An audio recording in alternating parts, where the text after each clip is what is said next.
जैसे मैं बता रहा हूं कि दुनिया भर में क्रिप्टो से रिलेटेड बहुत सारे प्रोजेक्ट्स आपको देखने, सुनने, समझने को मिलती हैं, लेकिन अच्छा क्रिप्टो कौन सा है, ठीक है, अच्छा क्रिप्टो कैसे पहचाना जाता है, ठीक है, जो प्रोजेक्ट्स जो आते हैं उसमें क्या खामियां हैं, क्या चीजें हैं। देखिए, होता क्या है कि कोई भी क्रिप्टो से रिलेटेड प्रोजेक्ट आता है तो क्या होता है कि जो जो प्रोजेक्ट डेवलप करता है वो तो क्या बोलेगा, सबसे अच्छा है जी, हमसे बढ़िया कोई प्रोजेक्ट दुनिया में है ही नहीं, ठीक है ना। कोई भी अपने प्रोजेक्ट्स को बुरा नहीं बोलता है, चाहे कितनी ही खामियां क्यों ना हो। उन प्रोजेक्ट्स को कौन जस्टिफाई करता है कि वो सही है कि गलत है, उसको जज करता है एक थर्ड पार्टी। थर्ड पार्टी यानी एक ऑडिटर उसको जज करता है। तो वो ऑडिटर का क्या भूमिका है, वो क्या करता है और वो कैसे जस्टिफाई करता है, कैसे ऑडिट करता है, वो एक टॉपिक है जिस टॉपिक को आज हमारे ट्रेनर आप सबके साथ डिटेल में डिस्कस करने वाले हैं। तो मैं ज्यादा टाइम नहीं लेते हुए, हमारे बहुत ही जबरदस्त ट्रेनर हैं, उनको सुनने के लिए आप सब जो 300 से ज्यादा लोग यहाँ पर एकत्रित हुए हैं, उन सब के ब्याह पे मैं दिल की गहराइयों से तालियों के साथ मैं स्वागत करूंगा हमारे नितिन पाटिल सर को। Over to you Nitin sir. Thank you sir. Thank you. Good evening everyone. मैं नितिन पाटिल आप सभी का फिर एक बार स्वागत करता हूं आज के सेशन में। गिरीश सर, मेरी आवाज आ रही है? बिल्कुल आ रही है सर, बहुत अच्छी तरह से आ रही है। ओके, चलिए। तो देखिए, आज जैसे कि गिरीश सर ने आपको एक्सप्लेन किया है कि आज का जो सेशन है वो हम जो पिछले कई दिनों से वर्ड सुन रहे हैं कि पैना एक्सचेंज है या पैना का जो भी अपना टोकन है, इसको हम है ना ऑडिट करा रहे हैं, उसमें टाइम लग रहा है और इस वजह से हम फर्दर प्रोसेसेस हमारे रुकी हुई हैं। ये हम क्या कर रहे सुनते आ रहे हैं बहुत दिनों से।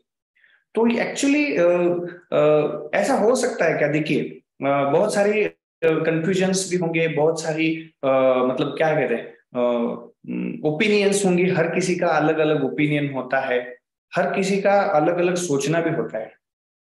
अब कई लोग ये कहेंगे कि सर विदाउट ऑडिट ये काम चल सकता है क्या? अगर ये सीधा सवाल होगा तो मैं कहूंगा डेफिनेटली चल सकता है। बिना ऑडिट किए, बिना कुछ रिपोर्ट लिए एक हमने स्मार्ट कॉन्ट्रैक्ट डेवलप कर दिया और उसको सीधा ब्लॉकचेन पे डिप्लॉय कर दिया तो चल सकता है। लेकिन ऐसा है तो हम वैसा क्यों नहीं कर रहे? क्योंकि इतने दिनों से हम परेशानियों में हैं, फिर भी हम लोग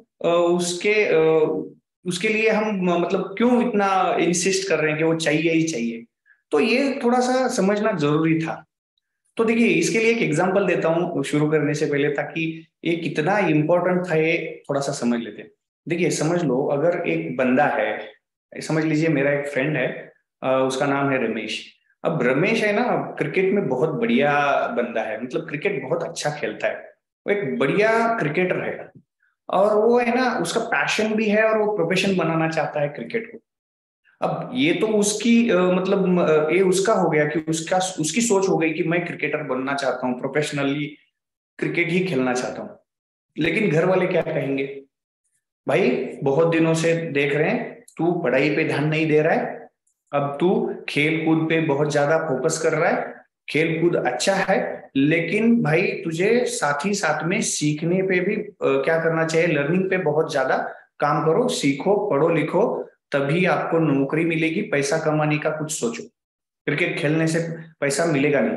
क्रिकेट खेलोगे, इंडियन टीम में सिलेक्शन होगा, तभी जाके कहीं तुम्हारा कुछ तो हो सकता है, अदरवाइज कुछ होने वाला तो है नहीं है। क्यों आप इसमें टाइम वेस्ट कर रहे हो? ठीक है, अपने इसके लिए मतलब क्या कहते हैं उसको, अपने पैशन के लिए खेल लो, बात काफी है, बढ़िया, बहुत ज्यादा इसमें फोकस मत करो, ये कह रहे हैं घर वाले।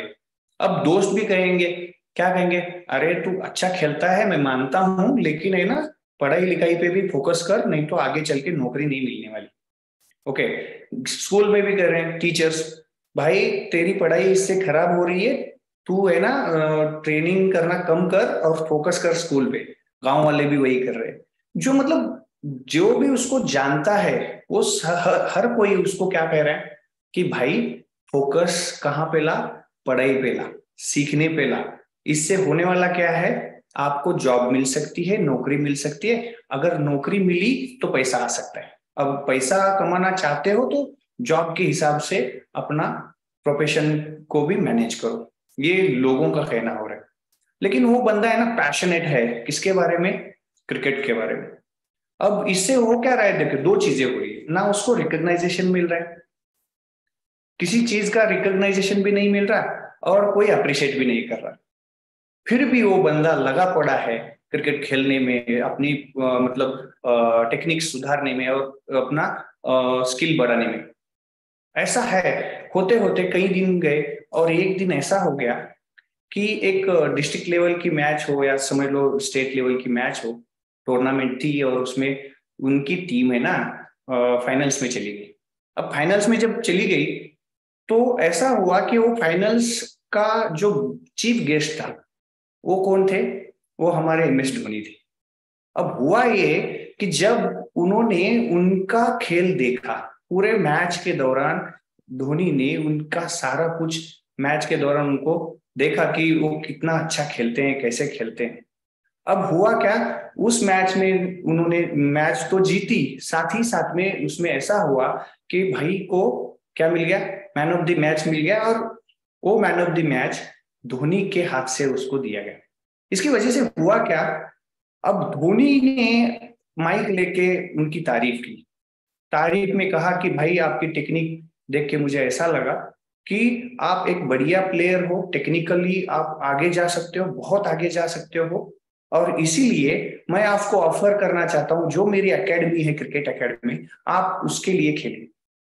इससे क्या हो गया देखिए, अब इसकी वजह से उसको है ना एक अप्रिशिएशन मिला, किससे, एक वेल मतलब रेप्यूटेड बंदे से उसको रिकॉग्नाइजेशन मिला, अप्रिशिएशन मिला, अप्रिशिएशन भी मिला, रिकॉग्नाइजेशन मिला। इसकी वजह से उसकी अहमियत है ना अब उसके घर में भी आ गई, घर वाले भी कहने लगे अरे धोनी कह रहा है तो ये बढ़िया होगा, हम कितना भी कहें उससे ज्यादा तो, हमसे ज्यादा तो उसी को पता है, अगर वो कह रहा है तो इसमें कुछ ना कुछ तो बात होगी। अब वो अप्रिशिएट भी कर रहा है और क्या कह रहा है कि मेरी एकेडमी में खेलने के लिए स्टार्ट करो, मैं आपको ट्रेनिंग दूंगा।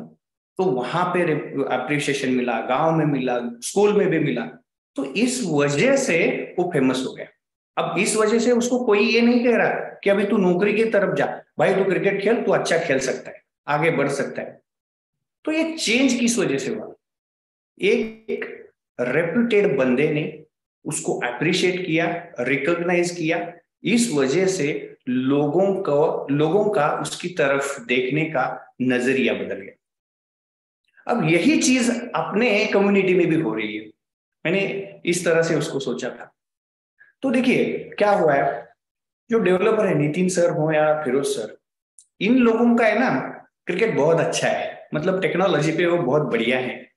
हम उनके फैमिलीज हैं, कम्युनिटी है, गांव वाले हैं, शहर वाले हैं, हम उनको कह रहे हैं भाई क्रिकेट तुम्हारा अच्छा है लेकिन काम धंधे का कुछ देखो, पैसा कैसे आएगा इसके ऊपर फोकस करो, ना कि खाली क्रिकेट खेलो।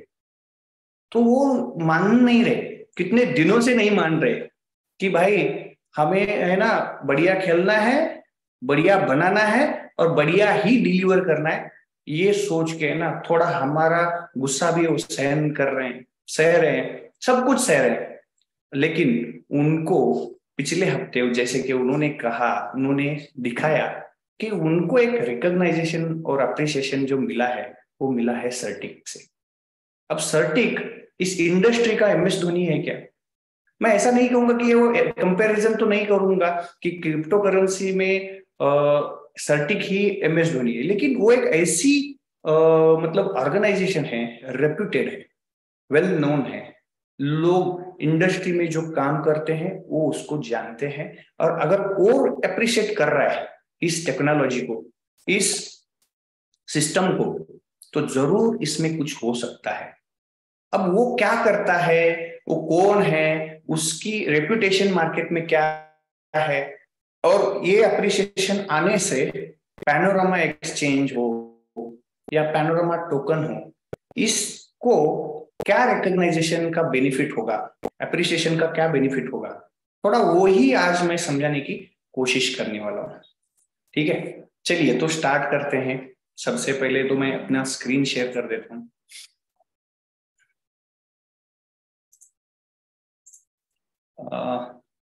सर कोई कंफर्म करेगा मेरी स्क्रीन बिल्कुल बिल्कुल शेयर? बिल्कुल बिल्कुल स्क्रीन शेयर हो गया आपका। ओके, चलो। जूम दिख रहा है आपका, जूम यस यस यस, जी जी बिल्कुल।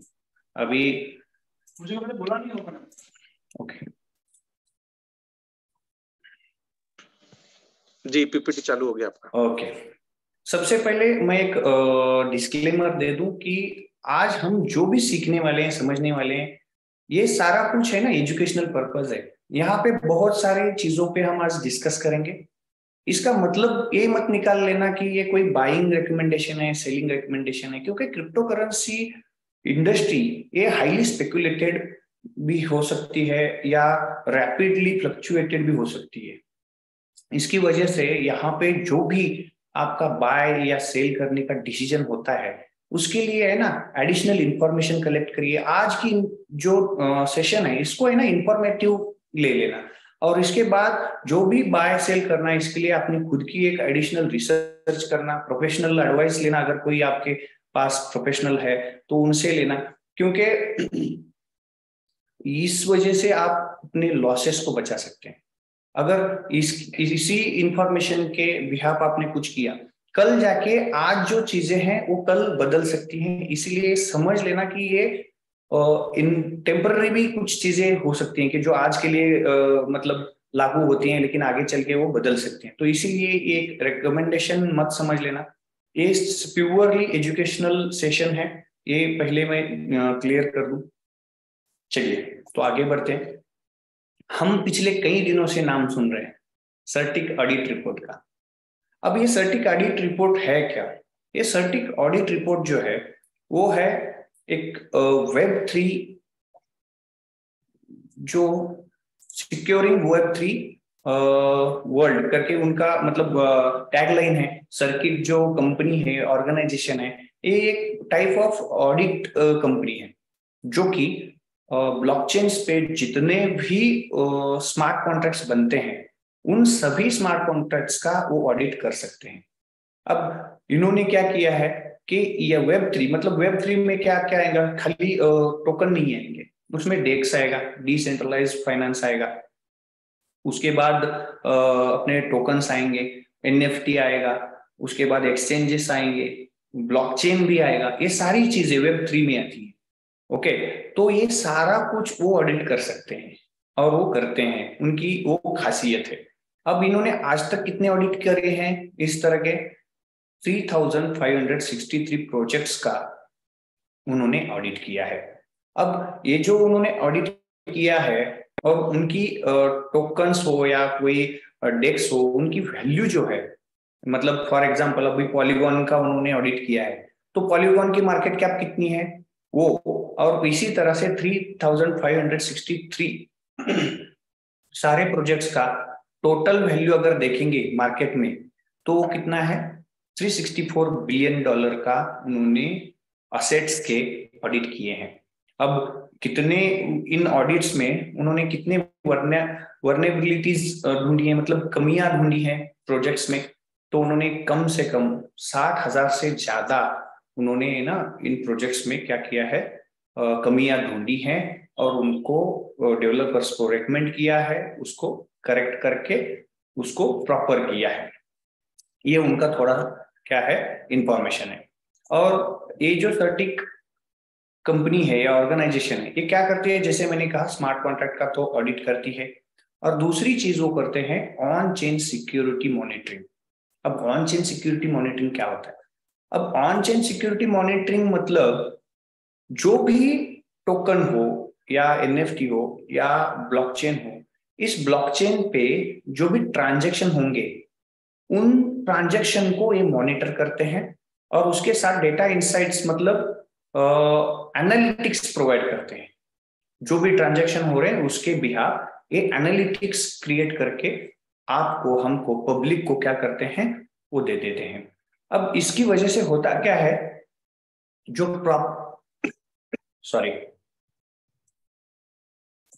अब इन लोगों को होता क्या है, इनका क्या होता है कि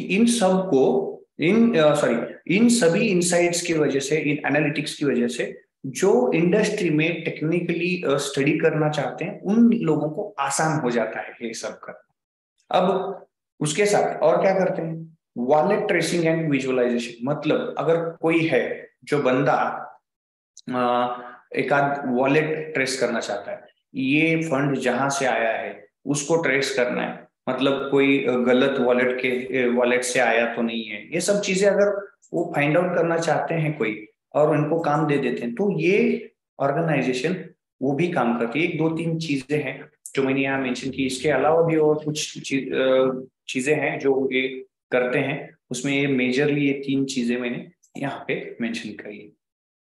अब ये लोग हर किसी वॉलेट का, हर किसी अपने कॉन्ट्रैक्ट का ऑडिट कर सकते हैं क्या? तो ये कंपेटेबल है, इकोसिस्टम इनका किन किन ब्लॉकचेन्स पे कर सकता है काम, तो कुछ यहाँ पे उन्होंने मेंशन किया है वेबसाइट पे भी। बीएनबी चेन पे जो भी टोकन्स होंगे या तो कोई भी प्रोजेक्ट हो उसका ये ऑडिट कर सकते हैं। इथेरियम का कर सकते, इथेरियम पे होने वाले सारे कर सकते हैं, एवलांचे पे, सोलाना, अल्गोरांड, नियर, कॉस्मोस, पॉलीगॉन या एडॉप्ट, इन सारी ब्लॉकचेन्स पे जो भी प्रोजेक्ट्स आएंगे उन सभी का ये क्या कर सकते हैं, ऑडिट कर सकते हैं। तो ऐसे ही उन्होंने 3,500 प्रोजेक्ट्स का इन्होंने क्या किया है, ऑडिट किया है। थोड़ा सा इनकी वेबसाइट पे जाके समझ लेते हैं कि वेबसाइट इनकी क्या शो करती है, क्या क्या चीजें वहां पे है, हम समझ लेते हैं। चलिए, ये वेबसाइट ओपन हो रही है। ओके, देखिए ये सर्टिक जो ऑर्गेनाइजेशन है, ये सर्टिक की वेबसाइट है।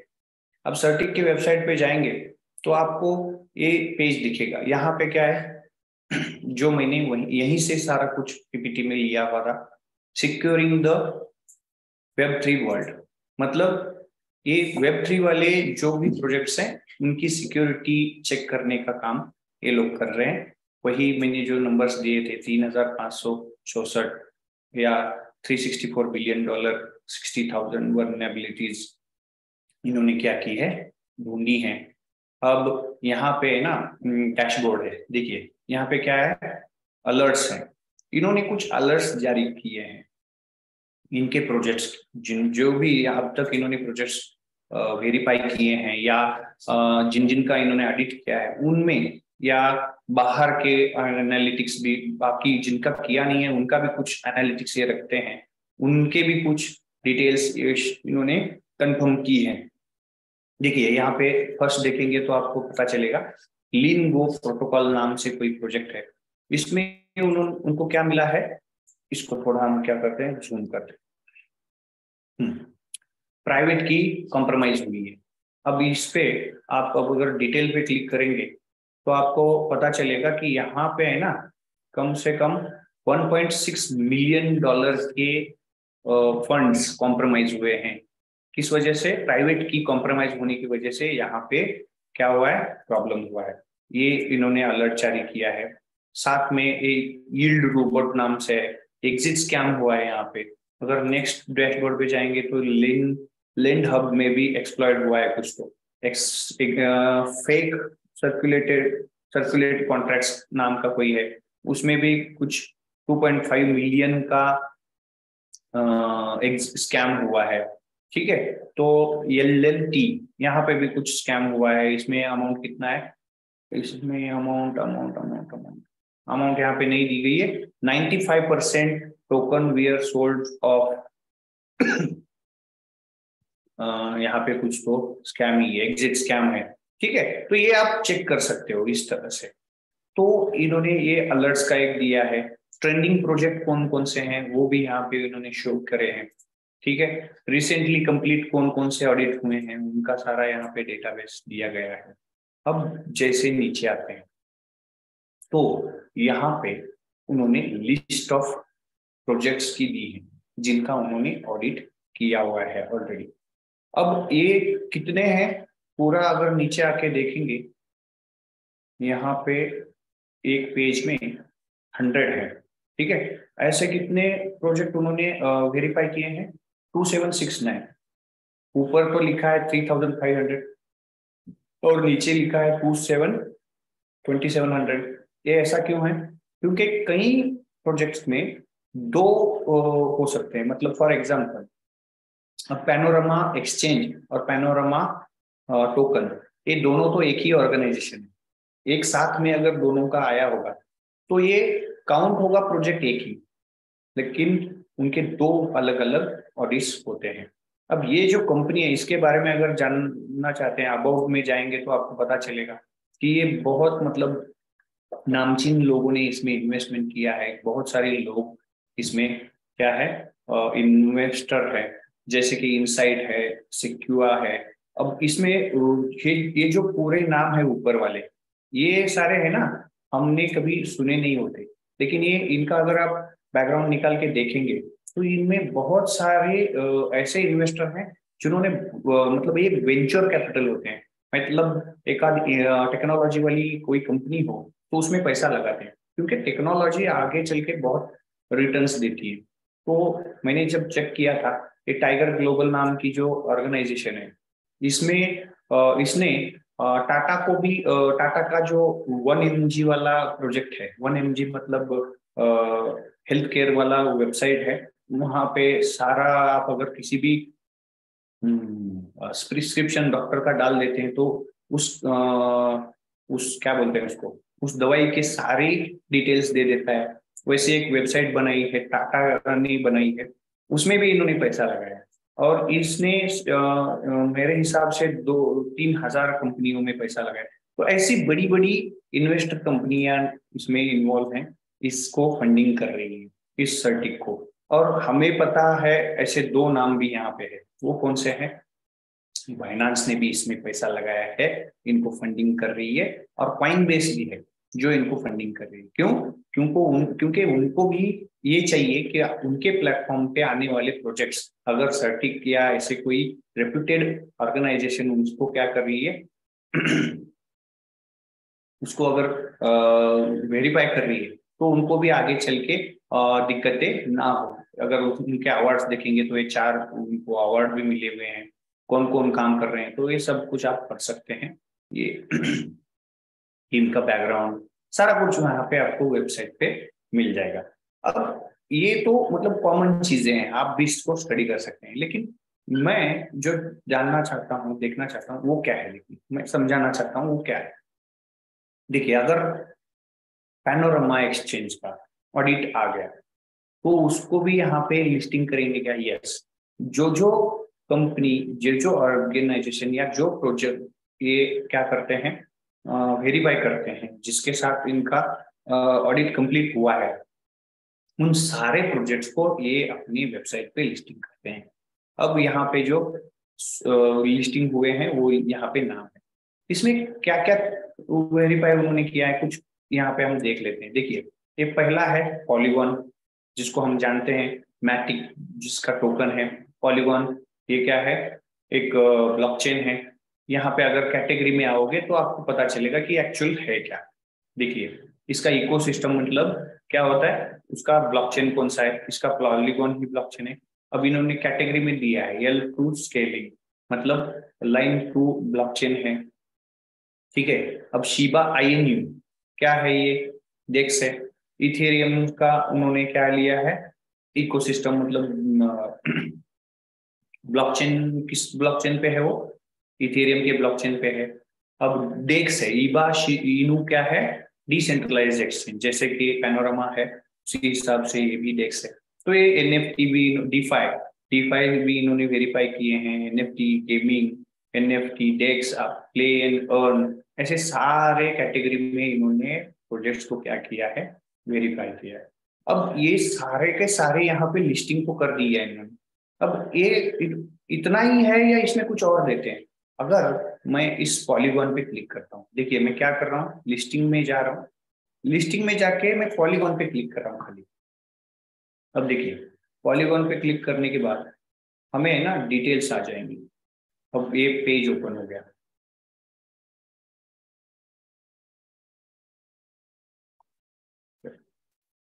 देखिए पेज रिफ्रेश हो गया, बढ़िया से। चलो अब देखिए क्या क्या डिटेल्स वहां पे मिलती हैं, क्या क्या है देखिए। सबसे पहले यहाँ पे क्या दिया गया है, टोकन प्राइस कितना चल रहा है कल के हिसाब से कितना, मतलब ये तो कॉमनली हम किसी भी वेबसाइट पे जाएंगे तो ये सारी चीजें हमें मिल जाती हैं, वो डिटेल भी यहाँ पे उन्होंने डाल रखी है। अब इम्पोर्टेंट क्या है देखिए, ये यहाँ से जो शुरू होता है ये सारा कुछ बहुत इंपॉर्टेंट है। मैं आप सभी को रिक्वेस्ट करूंगा ये सारा समझ लो, अगर ये समझ लोगे ना तो बहुत इंपॉर्टेंट है कि अपना जो पैनोरामा एक्सचेंज हो या पैनोरामा टोकन है उसको इस ऑडिट से क्या बेनिफिट मिलने वाला है, वो सारा कुछ आगे चल के हमें इसी पेज पे समझ आने वाला है। तो ये सारा कुछ ध्यान देके समझ लेना। देखिए इन्होंने क्या किया है, एक पॉलीगॉन है, अब इसको है ना रैंक देखो कितना मिला है, रैंक मिला है 1, पहले रैंक पे है। किस वजह से, इन्होंने इसको एक स्कोर दिया है, स्काईनेट ट्रस्ट स्कोर इनका इन्होंने दिया हुआ है, कितना दिया है 100 में से 95 स्कोर उसको मिला है उस प्रोजेक्ट को। अब उनको कैटेगरी क्या मिली है, एक्सलेंट कैटेगरी में है अभी जो प्रोजेक्ट को स्कोरिंग मिला है सॉरी कितना मिला है 95, किससे मिला है, जो उनका स्कोर देने वाला डिपार्टमेंट है उससे। अब ये हो गया 95 उनका मिला, ओके। अब मार्केट एंड कम्युनिटी मतलब लोग जो हैं, लोग भी तो कुछ ना कुछ तो उसको रिकमेंडेशन देते हैं, उसका कुछ ना उनके हिसाब से उसका क्या होता है, एनालिटिक्स होते हैं, कोई अच्छा बोलता है कोई बुरा बोलता है, वो सब कुछ देख के कम्युनिटी और मार्केट से जो आ रहा है डेटा उस हिसाब से उसको मार्क्स कितने मिले, 100 में से 93। देखिए अब हाइलाइट्स क्या है स्कोर के, देखिए प्रोजेक्ट इज रिलेटिवली डिसेंट्रलाइज, मतलब ये प्रोजेक्ट जो है ये रिलेटिवली क्या है, डिसेंट्रलाइज है, ये इसका पहला हाईलाइट है। दूसरा लार्ज मार्केट क्या है, मतलब पॉलीगॉन जो है इंडस्ट्री में लार्ज क्या मार्केट कैपिटल रखने वाला एक क्या है टोकन है जो टॉप 25% में आता है। लॉन्ग रनिंग प्रोजेक्ट सबसे इंपॉर्टेंट, उन्होंने क्या मेंशन किया है कि ये प्रोजेक्ट लॉन्ग रनिंग है, आधे अधूरे इमिडिएटली खत्म होने वाले, इसका आगे चल के कोई लाइफ नहीं है, ऐसा नहीं है, इसका लॉन्ग रनिंग प्रोजेक्ट है, ये इन्होंने मेंशन किया है खुद से, ठीक है। ट्रस्ट स्कोर नंबर 1 ऑलमोस्ट, ये प्रोजेक्ट क्या है रैंकिंग फर्स्ट पे है, तो इस वजह से ट्रस्ट स्कोर उसको बहुत ज्यादा मिला है, ठीक है। तो यही चीज है, अलग अलग बाकी ये देखिए काइंडली नेटवर्क है, उसके बाद उसी हिसाब से ये मतलब जो यहाँ पे मैंने एक्सप्लेन किया वो उन्होंने चार्ट पे यहाँ पे मेंशन किया है कि मार्केट एंड कम्युनिटी का स्कोर कितना है, 93 यहाँ पे दिखाया है, 95 उनका सिक्योरिटी स्कोर है, अलग अलग ऑर्गेनाइजेशन के साथ यहाँ पे उन्होंने कंपेयर करके लाइन चार्ट दिखाया है, ठीक है। तो ये एक चीज होगी। अब नीचे चलते हैं, आगे चलते हैं, देखिए कोड ऑडिट हिस्ट्री, इन्होंने कोड का ऑडिट किया है उसकी हिस्ट्री यहाँ पे मेंशन की है। देखिए जैसे कि यहाँ पे क्या किया है, 2 ऑडिट अवेलेबल है, मैंने कहा था कि 2700 प्रोजेक्ट्स हैं लेकिन ऑडिट कितने हैं 3500। अब इसमें इस पॉलीगॉन में भी कितने हैं, एक पॉलीगॉन है लेकिन 2 उसके क्या है मैटिक और मैटिक स्टेकिंग कॉन्ट्रैक्ट, ऐसे 2 क्या है प्रोजेक्ट उन्होंने ऑडिट किए हैं। अब मैटिक का पहले समझ लेते हैं, बाद में स्टेकिंग का भी उसी हिसाब से आप देख लेना। पहले मैं एक्सप्लेन कर देता हूं कि मैटिक में उन्होंने क्या क्या मेंशन किया है। अब ये यहाँ पे रिपोर्ट अगर मैं थोड़ा सा ऊपर लेके देखता हूं तो आपको यहाँ पे पता चलेगा कि इन्होंने रिपोर्ट में टोटल फाइंडिंग्स मतलब क्या कमियां जो वल्नरेबिलिटीज मेंशन की थी वो क्या है, कमियां कितनी मेंशन की थी 14, टोटल प्रोजेक्ट में उन्होंने 14 डिफेक्ट्स पाए थे। अब उसमें से अनरिजॉल्व कितने हैं, मतलब रिजॉल्व कितने किए उन्होंने मतलब मेंशन किया, उनको बताया कि भाई आपके कॉन्ट्रैक्ट में ये दिक्कत है, ये चीजों का मतलब चेंज करना जरूरी है। अब उन्होंने सॉल्व किया क्या? यस, 100% सॉल्व किया है, 0 अनरिजॉल्व है। अब एक्नॉलेज्ड क्या है? एक्नॉलेज्ड का मतलब ये होता है कि उनको समझ लीजिए एक लॉजिक है, कोई भी बिजनेस लॉजिक होता है, तो हर लॉजिक हर किसी को पता नहीं होता, इस वजह से उनको वो लॉजिक समझ में नहीं आया। ऐसा कितना था? एक था। और उनको जब उनको वो डिटेल एक्सप्लेनेशन देने के बाद उन्होंने एक्नॉलेज किया, उस चीज को मेंशन किया कि यस आपके बिजनेस लॉजिक के हिसाब से ये करेक्ट है, तो उसको उन्होंने एक्नॉलेज किया। अब रिजल्ट कितने? 13, मतलब सारे के सारे उन्होंने सॉल्व कर दिए। 14 ढूंढे थे लेकिन उनको समझ नहीं आया था, इसीलिए एक एक्नॉलेज भी उन्होंने कर दिया, मतलब 13 के 13 उन्होंने रिजॉल्व कर दिए। उसमें से क्रिटिकल कितने थे? 14 में से क्रिटिकल कितने थे? 1। अब इसको हम डिटेल देखना चाहते हैं तो वो भी मिल जाएगा, कहाँ देखना है वो भी बताता हूँ। पहले ये समझ लेते हैं कि क्या क्या आया था। मेजर कितने थे? मेजर 1 था, वो भी रिजॉल्व है। मीडियम कोई नहीं है। माइनर कितने थे? 2 थे। अब इंफॉर्मेशनल कितने थे? 10 थे। अब इंफॉर्मेशनल क्या होता है ये सब कुछ हमें देखना है, तो हम इस पे क्लिक कर देते हैं। अब क्लिक करने पर हमारे सामने एक पॉपअप आ जाता है, वो चीजें क्या थी सारी की सारी यहाँ पे मेंशन की गई है। अब पहला था यहाँ पे क्या है, देखिए एक क्रिटिकल था। क्रिटिकल में क्या था? Repeat exit. अब एक्चुअली क्या होता है कि जब प्रोग्राम में लिखा जाता है रिपीटली एग्जिट हो रहा था, तो वो प्रोग्राम में उन्होंने मेंशन किया, डिस्क्रिप्शन दिया है, ये प्रॉब्लम क्या थी, क्रिटिकल थी और वो कहाँ है, उन्होंने सारा मेंशन किया है, देख लीजिए। Root chain manager dot SOL lines 252-255 the exit hash is determined by 3 factors। अब ये है ना, इसका मतलब क्या है कि एक ये प्रोजेक्ट जब लिखा जाता है, कोड लिखा जाता है, उसके फोल्डर्स होते हैं, उसके फाइल्स होते हैं, ये यहाँ पे मेंशन कर दिया गया है पहले तो। और उसके बाद कौन से लाइन में ये एरर आ रहा है, ये उन्होंने डिस्क्रिप्शन में सारा डिटेल यहाँ पे मेंशन किया है। अब ये प्रॉब्लम उन्होंने मेंशन कर दिया। अब ये रिजॉल्व करने के लिए रिकमेंडेशन भी उन्होंने दिया है, क्या? One need to check in the else case that the first 2 tables are 20. We don't allow path ending in extension node here। मतलब वो टेक्निकल लैंग्वेज में उन्होंने जो उसको करेक्शन करने के लिए उनके हिसाब से क्या करना चाहिए वो उन्होंने रिकमेंडेशन यहाँ पे दिया है। अब उस पे इन्होंने क्या काम किया, तो यहाँ पे आपको दिखेगा रिजॉल्व। यहाँ पे क्या दिख रहा है? उन्होंने मेंशन किया, अब ये इन्होंने रिजॉल्व किया। अब ये 14 के 14 अगर हम देखना चाहते हैं तो सारे मिल जाएंगे। अब यहाँ पे मेजर क्या था उस पर क्लिक करेंगे तो वो भी आ जाएगा। अब ये जो इंफॉर्मेशनल है उस पर क्लिक करेंगे तो सारे के सारे 10 क्या क्या थे, कहाँ कहाँ थे, ये देखिए यहाँ पे साइड पे हर किसी पे क्लिक करके आप देख सकते हो कि सारा कुछ यहाँ पे वो मेंशन कर देते हैं। अब ये है ना, उन्होंने वेबसाइट पे डाल दिया। अब यही चीज PDF में चाहते हैं तो यहाँ पे क्लिक करो, PDF में वो सारा ऑडिट आ जाएगा। 1 मिनट वेट करिए, डाउनलोड हो जाएगा।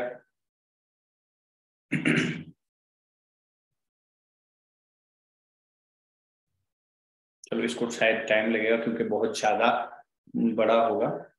ठीक है, मैं आपको है ना, आप भी देख सकते हो, ये कोई बड़ी बात नहीं। आ गया एक देखिए आ गया। ये PDF है, इसको डाउनलोड भी कर सकते हो आप। ठीक है, इसको मैं बड़ा कर दूंगा तो आपको दिख जाएगा बड़ा। ठीक है, देखिए ये सारा यहाँ पे भी वही चीज सारी देखिए, यहाँ पे भी 14 है। क्रिटिकल क्या है जो वहां पे वेबसाइट पे, वही चीजें यहाँ पे मेंशन करी गई है। और इसका इंडेक्स भी है, समरी है, रिव्यू है, फाइंडिंग्स क्या क्या हुई थी, और क्वेश्चन डिस्क्लेमर क्या क्या चेंजेस हुआ, कैसे हुआ, सारा कुछ जो भी काम चल रहा है उसका रिकॉर्डेड क्या है, ऑडिट रिपोर्ट है। अब ये टेक्निकल बंदा अगर कोई होगा तो उसको ये सब चीजें समझ में आ जाती है। मैं उतना टेक्निकल नहीं हूँ, थोड़ा लॉजिकली समझ लेता हूँ, उतना काफी। ठीक है, तो ये चीजें आप चाहिए तो भी ये समझ सकते हैं अपने लिए। अब आगे देखिए, इसके बाद नेक्स्ट क्या है, प्राइस एनालिसिस भी वो करते हैं, जो कि ऑन चेन एनालिसिस मैंने मेंशन किया था, तो वही चीज है। अब जो भी ट्रांजेक्शन हो रहे हैं, कितना है देखिए, टोकन प्राइस 24 आवर में क्या हुआ है अभी 1.16 है, 9% उसकी क्या हुई है, प्राइस ड्रॉप हुई है। हाई लो कितना है, ये कॉमन वेबसाइट वाले डेटाज हैं, तो ये मिल जाते हैं। अब प्राइसिंग जो आ रही है, टोकन प्राइस यूएसडी में पेयरिंग किसके साथ हो रहा है, तो यहाँ पे लिस्ट वो भी मिल जाती है। मैटिक WETH मतलब वेब इथेरियम के साथ उसका कितना हो रहा है, वो सारा कुछ डेटा मार्केट के आप ये सारी चीजें यहाँ पे हमने मेंशन करी है, जो कि ऑलरेडी हम सबको बाहर से कई और वेबसाइट से भी मिल जाते हैं। ठीक है, तो वो भी यहाँ पे वो मेंशन कर रहे हैं। और क्या कर रहे हैं देखिए, ये सोशल मीडिया भी उस ऑर्गेनाइजेशन का, उस प्रोजेक्ट का ट्रैक करते हैं। अब देखिए यहाँ पे क्या किया है इन्होंने, ट्विटर का सोशल रिसर्च रीच डाटा देती है उन्होंने। ट्विटर भी यहाँ पे क्या किया है, इंटीग्रेट करके डेटा यहाँ पे ऐड कर दिया। अब इनके follower total and daily new total कितने हैं देखिए, 18 लाख टोटल इसके फॉलोअर हैं पॉलीगॉन के। आज के दिन में कितने बड़े हैं, 886 आज के दिन में फॉलोअर बढ़े हैं इसके। टोटल फॉलोअर टुडे फॉलोइंग कितने हैं वो यहाँ पे है। ठीक है, ट्वीट्स आज तक इन्होंने कितने ट्वीट्स किए हैं, 8684 टोटल ट्वीट्स इन्होंने किए हैं। आज कितने किए हैं डेली न्यू में, प्लस कितना आ रहा है, नहीं है, आज इन्होंने कोई ट्वीट नहीं किया है। डेली मेंशंस मतलब एक आध ट्वीट किसी ने कर दिया और आपने उसको मेंशन करके कुछ ट्वीट कर दिया, या तो नाम को सिलेक्ट करके आपने कुछ मेंशन करके उनको एक ट्वीट कर दिया। तो आज तक इनको मेंशन कितने हुए हैं, 3422। आज कितने हुए हैं, 150। मतलब लोग इसके बारे में हर दिन बात कर रहे हैं, ये यहाँ पे दिखता है।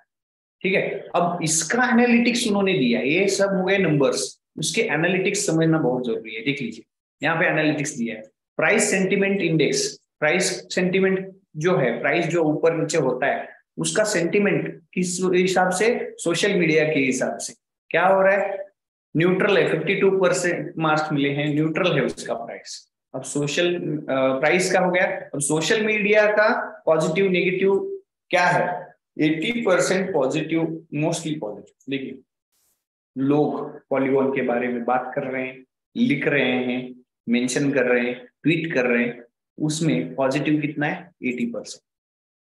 अब इसीलिए ना हम देख रहे थे कि पिछले कई दिनों से रियाज सर भी बात कर रहे हैं, भाई लोग एक मेंशन करो, एक ट्वीट करो, एक कमेंट करो, ये जरूरी है। हम अपनी कम्युनिटी को अच्छा बनाना चाहते हैं, आगे चल के ये सारे जो अभी हम देख रहे हैं पॉलीगॉन के लिए, वो सारा कुछ पॉलीगॉन के साथ साथ में पैनोरामा का भी, तो हमें है ना इस पे भी काम करना बहुत जरूरी है। अब ये प्राइस सेंटिमेंट जो यहाँ पे 52 आज है और 80 है, उसके हिसाब से उसका चार्ट भी इन्होंने पिछले दिनों का मेंशन कर रखा हुआ है और यहाँ पे चार्ट पे भी दिया है। अब सोशल कीवर्ड, क्या कीवर्ड्स यूज किए जा रहे हैं इसको ढूंढने के लिए, सोशली ढूंढते हैं लोग क्या, देखिए ये सारी चीजें यहाँ पे क्लाउड में भी क्या ढूंढ रहे हैं लोग, वो इस राइट हैंड साइड पे आपको मिल जाएगा। तो ये चीजें भी आपको यहाँ पे मेंशन की है।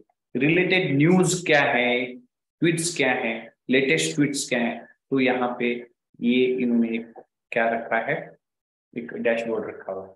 अब नीचे चलते हैं, सोशल इन्फ्लुएंसर मतलब क्या, कुछ इन्फ्लुएंसर होते हैं ना, इन्फ्लुएंसर मतलब कौन, जो सोशल मीडिया पे एक्टिव है, यूट्यूबर होता है, फेसबुक पे जिसके अच्छे फॉलोअर होते हैं वो हो सकता है, ट्विटर पे जिसके फॉलोअर अच्छे हैं वो हो सकता है। इन सभी पे जो इन्फ्लुएंस करने वाले लोग हैं और इस इंडस्ट्री से रिलेटेड लोग हैं, वो इसके बारे में क्या बता रहे हैं, क्या बोल रहे हैं, क्या मेंशन कर रहे हैं, वो सब यहाँ पे लेटेस्ट जो भी है उनका भी डेटा आपको यहाँ पे मिल जाता है। ठीक है, तो ये सारा कुछ पैनोरामा में भी आएगा। मार्केट वोलेटिलिटी एंड लिक्विडिटी, अब ये बहुत इंपॉर्टेंट चीज है, समझ लेते हैं इसको। अब देखिए इन्होंने जो भी प्राइस वोलेटिलिटी, प्राइस मतलब जो ऊपर नीचे प्राइस हो रही है वो, और वोलेटिलिटी मतलब देखिए प्राइस 30 सेंट थी कुछ दिनों पहले, आज 1.16 पे आ गई, ये प्राइस बढ़ रही है, ठीक है, ये हो गई प्राइस। अब वोलेटिलिटी होती क्या है समझ लीजिएगा, आज का दिन है, आज के दिन में 24 आवर्स में ये 1.16 ये अभी का करंट प्राइस है, लेकिन ये आज के दिन में 1.30 को भी गया था और नीचे 1.05 पे भी गया था, मतलब 1.05 से लेके 1.30 इतनी उसमें क्या हो रही है, ऊपर नीचे प्राइस हो रही है। इसको कहा जाता है ऊपर वाली प्राइस और नीचे वाली प्राइस, ये जो रेंज है ना इसको कहा जाता है वोलेटिलिटी। अब ये बहुत ज्यादा होगी तो वोलेटिलिटी क्या होगी, बढ़ेगी। अब ये इसमें इन्होंने मेंशन किया है प्राइस एंड वोलेटिलिटी।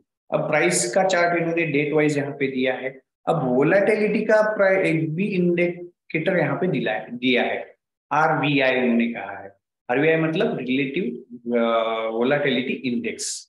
आरवीआई मतलब क्या होता है, रिलेटिव वोलेटिलिटी इंडेक्स। अब ये क्या मेंशन करता है, थोड़ा सा इसको मैं जूम कर देता हूँ ताकि आपको ये सब दिखे। ओके, यहाँ पे क्या मेंशन करता है, आरबीआई क्या मेंशन करता है, the relative volatility index measures the direction of volatility on scale of 0 to 100,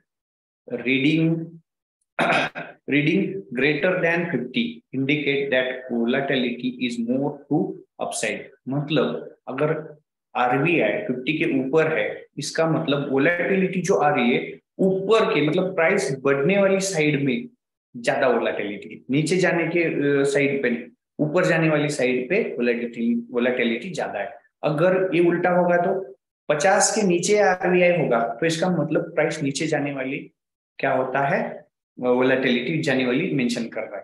ये यहाँ पे समझ में आता है, इसीलिए मैंने डिस्क्लेमर दिया था। इसको लेके खाली एक चीज समझ के इसमें कोई बाय सेल का रिकमेंडेशन नहीं हो सकता, इसीलिए मैंने शुरू में ही डिस्क्लेमर दिया है। खाली इसको पकड़ के मत जाना, लेकिन ये एक हो सकता है, इसको समझ के इसको देख के आपको एक आइडिया आ जाता है कि ये वोलाटाइल है, यस वोलाटाइल है, किस जो है बढ़ने वाले साइड पे है या नीचे आने वाले साइड पे, ये आपको पता चल सकता है इससे। अब उसके साथ बाजू वाला जो ये कॉलम है इसको मैं जूम कर लेता हूं ताकि आपको थोड़ा सा क्लियर दिखे। अब ये क्या है, देखो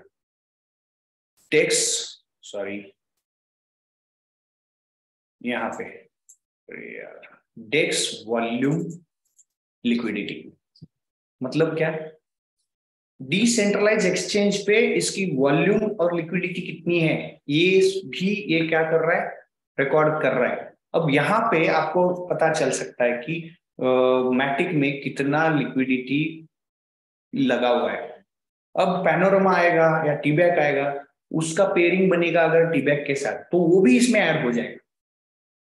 अब फिलहाल तो नहीं है, ठीक है, फिलहाल 3.0 में है, 2.0 में है, वो भी इसमें इंक्लूडेड अभी जो दिख रहा है अपने को। अब टोटल लिक्विडिटी कितनी है, यहाँ पे डॉलर्स में मेंशन की है, यहाँ पे मेंशन किया है 1.4 मिलियन डॉलर की लिक्विडिटी है टोटल। अभी मैटिक में जितने भी पुल बने हुए हैं उन सभी का मिला के कितना है, 1.4 मिलियन डॉलर का खाली। आप समझ लो इस चीज को, अगर आपको ये चीज समझ में आ गई ना तो आपको पता चलेगा कि रिकॉग्नाइजेशन क्या चीज है यहीं से मिलने वाली। तो ये बहुत इंपॉर्टेंट पार्ट है, देख लीजिए। अब उसके बाद में यहाँ पे मैटिक का वॉल्यूम डेक्स पे, हम ये खाली डेक्स का है, डेक्स में कितना है मैटिक बाय सेल हो रहा है पेयरिंग में, देखिए $51,000 एक दिन का। सिर्फ मैं क्या बोल रहा हूँ समझ लो, इसको सिर्फ बोल रहा हूँ, क्यों, क्योंकि अपनी जो कम्युनिटी है वो तो 60,000 लोगों की है, 60,000 वॉलेट है। अब सभी ने एक भी डॉलर का मैटिक का बाय या सेल कर दिया ना तो यहाँ पे तो $60,000 हो जाते। अब हम तो $5-10 तो कर ही लेंगे, एवरेजली उतना तो कर लेंगे, 5-10 करेंगे तो सोच लो कहाँ जाएगा, $6 लाख का वॉल्यूम आएगा। किस पे, किसमें आएगा? मैटिक में। अब लिक्विडिटी तो 14 लाख की है, अब हम सब ने $1,000 की भी लिक्विडिटी डाल दी 60,000 लोगों ने, तो ये तो हो गया कितना? $6 लाख। मतलब आधे हम ही हो जाएंगे यहाँ पे। समझ लो इस चीज को, अगर ये चीज समझ में आ गई ना, तो यहाँ पे इम्पैक्ट करेगा मैटिक भी। अभी फिलहाल मैटिक को इम्पैक्ट करने वाला प्रोजेक्ट ही नहीं है, लेकिन अब होगा, वो होगा पैनोरमा और टीबैक। अब इससे होगा क्या? देखो इसमें वॉल्यूम का उन्होंने चार्ट भी दिए हैं। ये जो 2 लाइन है, इसमें से नीली लाइन जो है वो लिक्विडिटी, टोटल लिक्विडिटी कितनी है, 6 तारीख को कितनी थी? $15 लाख थी। और उसी दिन ट्रांजैक्शन वॉल्यूम कितना था? $44,000 का था। अब ये इस हिसाब से अगर देखोगे तो यहाँ पे वॉल्यूम भी बढ़ेगा। अब वॉल्यूम बढ़ेगा तो अचानक से यहाँ पे जब वॉल्यूम बढ़ने का साइन दिखेगा, ये कहीं ना कहीं तो ट्रिगर करेगा। कई लोग इसको ट्रैक कर रहे होते हैं, इसके फिल्टर्स होते हैं। कहीं अचानक से वॉल्यूम बढ़ गया तो उसको दिखाने का एक इंडिकेटर्स लगाए गए होते हैं। तो अब यहाँ पे समझ लीजिए, हमने लिक्विडिटी डाल दी, लिक्विडिटी भी यहाँ पे बढ़ गई, पहली बात। अब दूसरी चीज क्या होगी? हम लोग विड्रॉल ले रहे हैं और उसको बेच ही रहे हैं समझ लो, या बाय कर रहे हैं, जो भी कर रहे हैं, लेना देना तो चालू हो जाएगा। अब सबने $10 कर दी तो 6 लाख डॉलर का तो बाइंग सेलिंग हो जाएगा एक दिन में। अब एक दिन में अगर 6 लाख का बाइंग सेलिंग होगा तो यहाँ पे वॉल्यूम कितना बढ़ रहा है? 12 गुना वॉल्यूम बढ़ रहा है। अब 12 गुना वॉल्यूम जहां पे बढ़ रहा है, लिक्विडिटी दुगना हो रही है, वो किसी ना किसी के तो नजर में तो आएगी ही आएगी। अब ये बढ़ेगा, लोगों के नजरों में आएगा। अब वो देखेंगे ना कहाँ पे बढ़ी है, तो वो दिखेगा नीचे। देखिए एक्टिविटी में, देखिए टॉप डेस्क पेयर एक्टिविटी, ये बहुत इंपॉर्टेंट कॉलम है। ये ऊपर वाला अभी जो एक्सप्लेन किया, और ये अगर आपको समझ में आ गया तो क्या रिकॉग्नाइजेशन मिल सकता है यहीं पे समझ। अब देखो अभी फिलहाल क्या है, जो भी $51,000 का ट्रांजैक्शन वॉल्यूम है, किसमें? मैटिक के पेयरिंग्स में। उसमें से सबसे ज्यादा कहां से आ रहा है? यूनिस्वैप के V2 एक्सचेंज से। कितना? 94% का वॉल्यूम वहीं से आ रहा है 51,000 में। अब यहाँ पे हम लोगों ने $6 लाख का वॉल्यूम क्रिएट किया पैनोरामा एक्सचेंज में। तो समझ लो यहाँ पे नंबर 1 कौन आएगा? यहाँ पे कौन दिखेगा? Uniswap, SushiSwap, Shiba swap. अब कौन दिखेगा? अब दिखेगा नंबर 1 पे पैना स्वैप। आपको ये समझना बहुत जरूरी है। अब यहाँ पे दिखना शुरू हो गया ना, लोगों के नजरों में आ गया भाई, लोगों के नजरों में आ गया, क्योंकि ये ट्रैक करते हैं जो इंडस्ट्री में एक्सपर्ट लोग हैं, जो इंडस्ट्री के लोग हैं, उनको ये चीजें मालूम है, कहाँ देखना है, कैसे देखना है, ये सब पता है उनको। हमको पता नहीं है तो ऐसा नहीं है कि उनको पता नहीं। अब सबको ये चीज अगर पता है, जिनको पता है वो लोग देखेंगे। अब वो कहाँ पे है? यहाँ दिख रहा है, देखिए। अब 92% यूनिस्वैप से आ रहा है। एक देखिए, 1, 3 और 4 और 5, ये तीनों जगह यूनिस्वैप है। लेकिन फर्स्ट सबसे ज्यादा कौन से पेयरिंग में आ रहा है? मैटिक WETH, मतलब मैटिक और रैप्ड इथेरियम का जो पेयरिंग है यूनिस्वैप पे। देखिए मैं क्या बोल रहा हूँ, यूनिस्वैप पे मैटिक और WETH का जो भी पेयरिंग है, उसमें से सबसे ज्यादा वॉल्यूम आ रहा है। कितना? $45,000 का। 51 में का $45,000 खाली एक ही पेयरिंग में आ रहा है। अब वो उससे ज्यादा 6 लाख का हो गया तो सबसे ऊपर कौन आएगा? यूनिस्वैप नाम नहीं आएगा, एक्सचेंज का जगह पे क्या आएगा? पैना स्वैप आएगा। लिक्विडिटी पूल का नाम आएगा पैना एंड मैटिक, टीबैक एंड मैटिक। अब वॉल्यूम कितना दिखेगा? 6 लाख। तो ये तो नजरों में आएगा ना लोगों के। अब यहाँ पे अगर वो क्लिक करता है, देख लो मैं यहाँ पे क्लिक कर रहा हूँ, उसको डिटेल ही मिल जाएगा, कहाँ जाना है वो भी सीधा सीधा लेके जाएगा। देखिए यूनिस्वैप पे लेके आ गए हैं, यूनिस्वैप पे, ठीक है। तो देखिए यूनिस्वैप पे जो भी उसके पेयरिंग में बने हुए हैं, रैप्ड ETH कितना है, ये सारा सारा कुछ यहाँ पे मेंशन होता है। ये सारा स्टडी करने वाले बंदे को सब पता चलता है। यहाँ पे भी बहुत एनालिटिक्स हैं, अब भी हमारे पास वक्त की बहुत कमी है, वो मैं अभी ये कवर नहीं कर रहा। आप भी एक बार इसको स्टडी करिए, बहुत इंपॉर्टेंट चीज है। यहाँ पे आ गया, अब थोड़ा सा और चीजें हैं वो समझ लेते हैं। देखिए टॉप लिक्विडिटी होल्डर्स कौन है, वो भी यहाँ पे दिख जाएंगे। कहाँ से? पुल में, ठीक है, पुल में कौन कौन से है वो सब यहाँ पे दिखने शुरू हो जाएंगे। टॉप एडेड लिक्विडिटी कौन कौन सी है, मैटिक ETH की सबसे ज्यादा है, मतलब लास्ट 2 वीक्स पहले $5,000 की किसी ने लिक्विडिटी डाली थी, उसका एड्रेस ये है। रिमूव किसने की, वो कितना था, वो देखिए यहाँ पे $47,000 की लिक्विडिटी रिमूव हो गई है, डेट कितना है, सारा कुछ उसका हैश यहाँ पे दिखता है। अब ये हो गया डिसेंट्रलाइज एक्सचेंज का डेटा।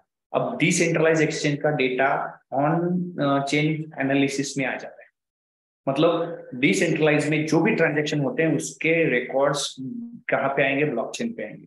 अब इसके कंपैरिजन में हम देखते हैं सेंट्रलाइज एक्सचेंज। अब यहाँ पे देखिए टॉप CEX पेयर, मतलब सेंट्रलाइज एक्सचेंज कौन सा, सबसे ज्यादा ट्रेडिंग कहाँ पे हो रही है, बाइनेंस में 30%, हॉटकॉइन ग्लोबल में कितना हो रहा है 9%, कॉइन बेस्ड एक्सचेंज में हो रहा है 5%, डी कॉइन में हो रहा है 4%, और अदर बाकी छोटे मोटे जो बहुत सारे हजारों सेंट्रलाइज एक्सचेंज हैं उसमें 50% हो रहा है। और उसकी वैल्यूम कितनी है, $418 मिलियन, मतलब इसके कंपैरिजन में 8 गुना ज्यादा है।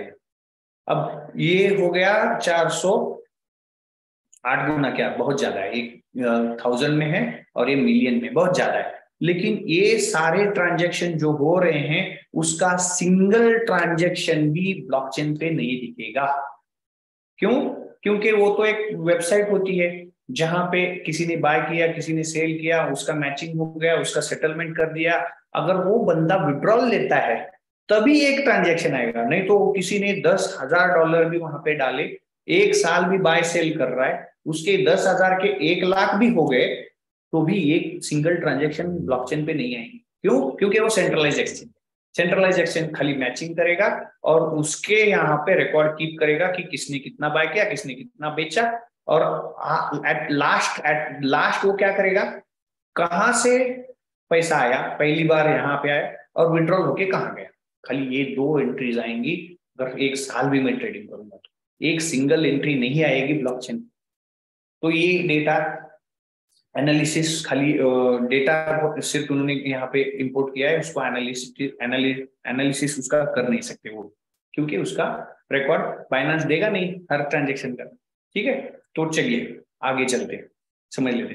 परफॉर्मेंस समरी, मैटिक का परफॉर्मेंस समरी, ट्रेडिंग वॉल्यूम कितना है, टोकन होल्डर्स कितने हैं। देखिए टोकन होल्डर्स कितने हैं इसके, 590,000, मतलब 6 लाख के आसपास होल्डर हैं इसके। हाँ, अब न्यू कितने हुए हैं, 4% इसमें बढ़ोतरी हुई है 24 घंटों में। अब हमारा जो हमने टारगेट लिया था कि 2 लाख वॉलेट एड्रेस होनी चाहिए, देखिए हम कहाँ पे पहुंच रहे हैं। इतने सालों से मैटिक ऑलरेडी रन हो रहा है, 3-4 सालों से तो मैटिक ऑलरेडी रन हो रहा है, फिर भी 6 लाख पे है। अगर हम 2 लाख अचीव करके स्टार्ट करते हैं तो वो भी एक रिकॉग्नाइजेशन है भाई, समझ लो इस चीजों को। यूनिक एक्टिव यूजर कितने हैं, ट्रांजैक्शन कितने हुए हैं, 3000 ट्रांजैक्शन हुए हैं 24 घंटों में। कितने ट्रांजैक्शन हुए हैं मैटिक में जो ऑन चेन है, एक्सचेंज में कितना हुआ है उसको कोई मॉनिटर नहीं कर सकता, लेकिन ऑन चेन कितने हुए हैं, 3000 ट्रांजैक्शन हुए। कितने वॉलेट में से, फॉर एग्जाम्पल 2000 वॉलेट्स में, मतलब क्या है समझ लो, मैंने एक सुबह $10 का एक मैटिक ट्रांसफर किया और शाम को एक $100 का हो गया। अब मैंने ना 2 ट्रांजैक्शन कर दिए, एक वॉलेट से ही किया, तो यूनिक वॉलेट कितना हो गया, एक ट्रांजैक्शन कितने हो गए मेरे 2। इस हिसाब से 2000 वॉलेट में से 3000 ट्रांजैक्शन हुए। अब उसकी वैल्यू कितनी है, ट्रांसफर जो हुए हैं उसकी वैल्यू कितनी है, $60 मिलियन की वो ट्रांजैक्शन हुए हैं ऑन चेन। तो ये डेटा भी यहाँ पे है, टोकन होल्डर्स का डेटा भी यहाँ पे आपको मिलेगा, डेली एक्टिव यूजर का मिलेगा, ट्रांजैक्शन का मिलेगा, टोकन ट्रांसफर का मिलेगा, सारा कुछ ऑन चेन एनालिसिस यहाँ पे उन्होंने दे रखा है। वॉलेट एज डिस्ट्रीब्यूशन मतलब क्या, अब यहाँ पे जो वॉलेट है 6 लाख वॉलेट है, उसमें से 50% ऐसे वॉलेट हैं जिनका बाइंग सेलिंग हो रहा हो या कुछ भी हो, जिसमें फर्स्ट टाइम मैटिक गया है, लेकिन आज तक वहां पे वो वॉलेट में मैटिक है, कम ज्यादा हुए होंगे, लेकिन कितने हैं? ऐसे 50% वॉलेट हैं जहां पे मैटिक होल्ड होता है। ये यहाँ पे समझ में आता है। 6 महीने से 24% है, 7 दिन में 1%, मतलब वो नए बनते जाते हैं, हम लोग नए बनाते हैं, उसमें लेते हैं, तो उसका एज कितना बनेगा? आज मैंने नया वॉलेट क्रिएट किया, उसमें मैटिक लिया, तो एज कितना होगा उसका? 1 दिन का, और उसको मैं होल्ड कर रहा हूँ 10 दिन तक, तो एज बन गया 10 दिन।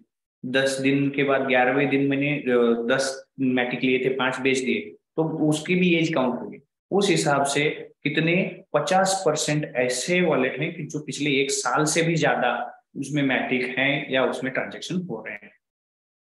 ठीक है, स्मार्ट कॉन्ट्रैक्ट्स क्या है? गैस गैस फी वी में काउंट होता है। अब हर दिन का वी कितना हुआ है उन्होंने यहाँ मेंशन किया है। अब देखिए यहाँ पे 131 मिलियन वी का आज का गैस फी गई है इसके ट्रांजेक्शन्स में। अब वी कितना होता है, आप गूगल पे अगर जाओगे 1 GW we is two USD अगर करोगे तो आपको पता चलेगा। देखिए 1 2 3 4 5 0.5 टाइम्स 0.2 डॉलर आज का रेट है वी का। अब उसके हिसाब से अगर इसको कैलकुलेशन को निकालोगे तो आपको ये भी पता चलेगा 131 मिलियन इंटू 0.000002 करोगे तो अप्रोक्सीमेट आपको कितना डॉलर का गैस फी गया है वो भी आपको यहाँ पे पता चलता है। Smart money top volume addresses ऐसे कहाँ पे है? यूनिस्वैप पे सबसे ज्यादा वॉल्यूम हो रहा है इसका। वॉल्यूम एड्रेसेस मतलब वॉलेट एड्रेस। अब यूनिस्वैप पे जो भी पेयरिंग क्रिएट हुआ है उसका एक ही वॉल्यूम होता है, सॉरी वो एक ही एड्रेस कंसिडर होता है, वहां से ट्रांसफर होके जहां गया वो अलग एड्रेस है। अब यूनिस्वैप में सबसे ज्यादा इसका वॉल्यूम क्या हो रहा है?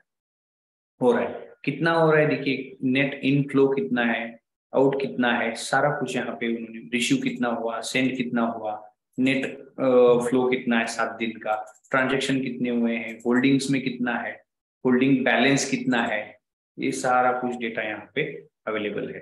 अब गवर्नेंस ऑटोनॉमी, यहाँ पे ये चीज है कि ये आपने कॉइन मार्केट कैप पे भी ये सब डेटा अवेलेबल होता है, फिर भी एक वो नजर डाल लेते हैं कि होल्डर कितने हैं एग्जैक्ट दिया है।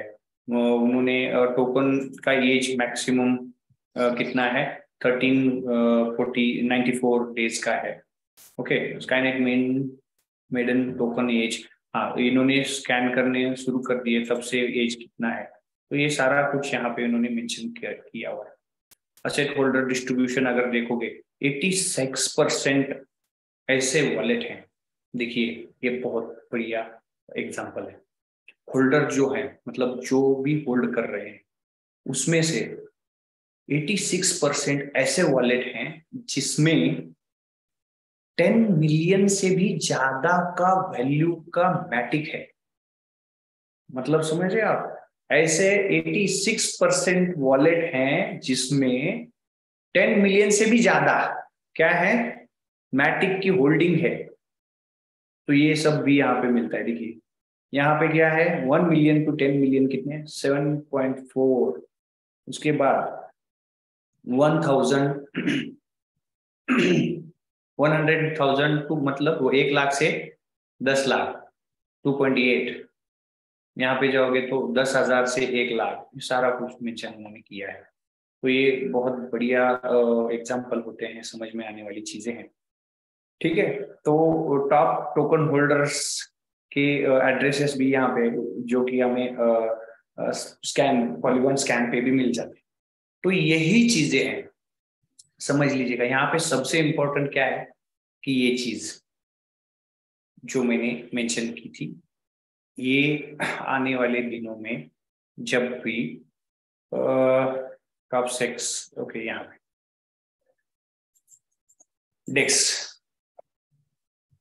डेक्स पेयरिंग, ये यूनिस्वैप यहाँ पे दिखा है। समझ लो, मैं एग्जांपल देना चाहता हूँ एक। समझ लो टी बैग का हम सब ने अपना जो लिक्विडिटी डालना है वो सब हमने मैटिक में डाल दिया। पैना स्वैप में डाल दिया, लॉक कर दिया, अब कितना बड़ा वॉल्यूम वहां पे क्रिएट हुआ।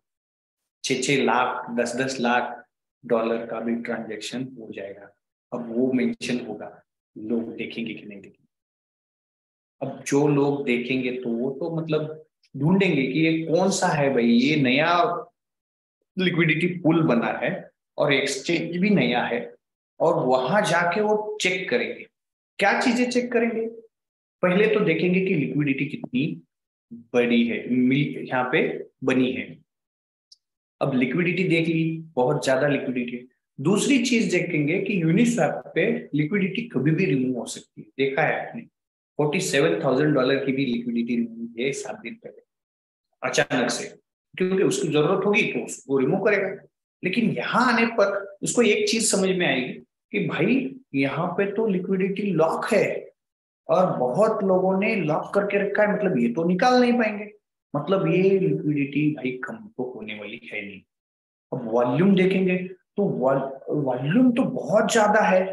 कंपेरेटिवली सबसे बड़ा डेक्स प्लेटफॉर्म यूनिस्वैप है, वहां पे मैटिक का जितना वॉल्यूम है उससे भी 10 गुना ज्यादा यहाँ पे वॉल्यूम आ रहा है मैटिक के पेयरिंग में।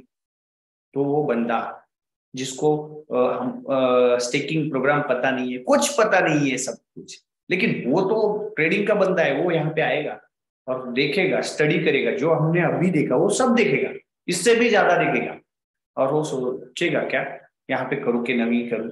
वो डेफिनेटली करेगा, वो उसका चार्ट्स एनालिसिस करेगा, सारा कुछ देख के उसका एनालिटिक्स लगा के वो बाइंग सेलिंग स्टार्ट कर देगा। अब साथ ही साथ क्या होगा, पैना स्वैप दिख गया उसको, अब वो देखेगा कि पैना कितने नेटवर्क पे है भाई, पैना का वेबसाइट देखेगा, पैना के कितने नेटवर्क्स पे, 4 नेटवर्क्स पे आ रहा है, तो वो आर्बिट्राज करना शुरू कर देगा। हम लोग नहीं करेंगे तो भी चलेगा, लेकिन बाहर के लोग आके करेंगे, डेफिनेटली करेंगे। तो ये एक मौका है। तो इस वजह से मैंने जो एग्जांपल दिया था क्रिकेट का एक बंदे का, तो उसी हिसाब से लोगों को रिकग्नाइजेशन और अप्रिसिएशन मिलना बहुत जरूरी होता है। उसी हिसाब से मुझे लगता है पिछले कई दिनों से हमने बहुत कहा है, डेवलपर को बहुत कुछ कहा है, मैंने भी कहा है, लेकिन आज सर्टिक ने उनको अप्रिशिएट किया है, और उनको जो भी फल मिला है इसकी वजह से इसको रिकग्नाइजेशन भी मिलेगा और बढ़िया यहाँ पे एक प्रोजेक्ट आगे बढ़ सकता है, ये मेरी सोच है। तो यही चीजें हैं जो भी मैंने आज एक्सप्लेन किया, इस सब को समझ लीजिए।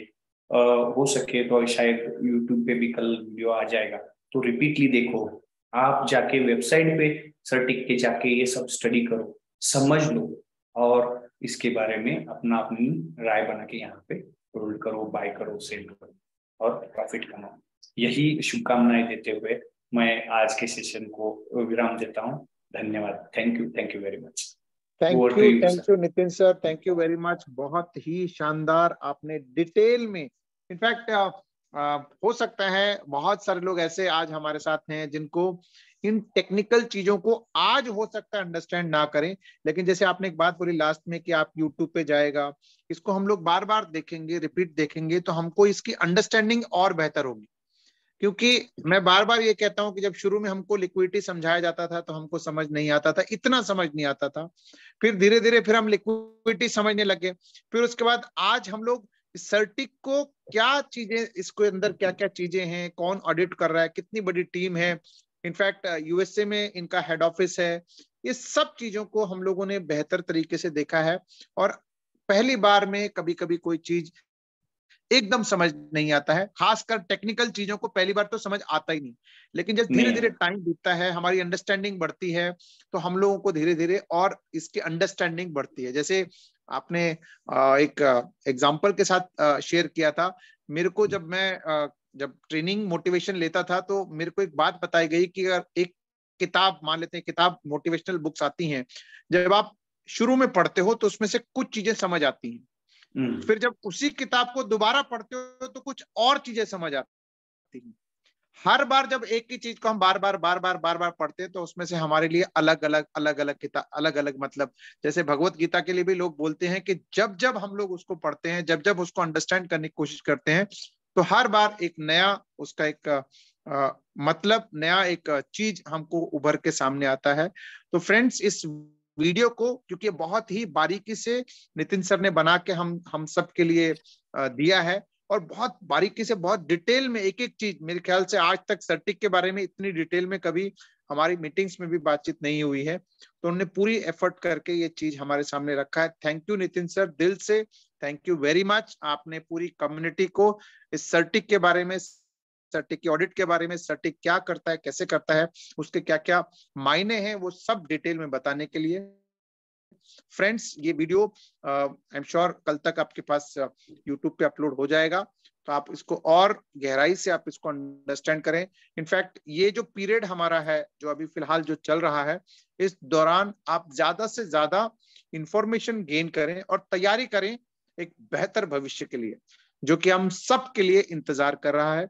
इन्हीं शब्दों के साथ मैं आज का जो सेशन है उसको क्या कहते हैं, एंड करने से पहले आप सबका, जितने भी लोग हमारे साथ जुड़े हैं, आप सबका बिहाफ पे मैं नितिन सर को थैंक यू बोलता हूं, और आप सबका भी थैंक यू कि आपने अपना कीमती टाइम निकाल करके यहाँ पर मीटिंग में आए, और उन सब का भी शुक्रिया अदा करूंगा जो इस वीडियो को आने वाले टाइम में यूट्यूब पे देख करके इसको अंडरस्टैंड करने की कोशिश करेंगे। Thank you very much Nitin sir, thank you very much. पूरी कम्युनिटी की तरफ से, ग्लोबल ब्लॉकचेन एकेडमी की तरफ से आपका थैंक यू कहते हुए आज की मीटिंग को मैं विराम देता हूं। मिलते हैं कल एक नए प्रेजेंटेटर के साथ, एक नए नॉलेज के लिए। Till then take care and bye bye. Have a wonderful evening. Take care. Good night. Bye.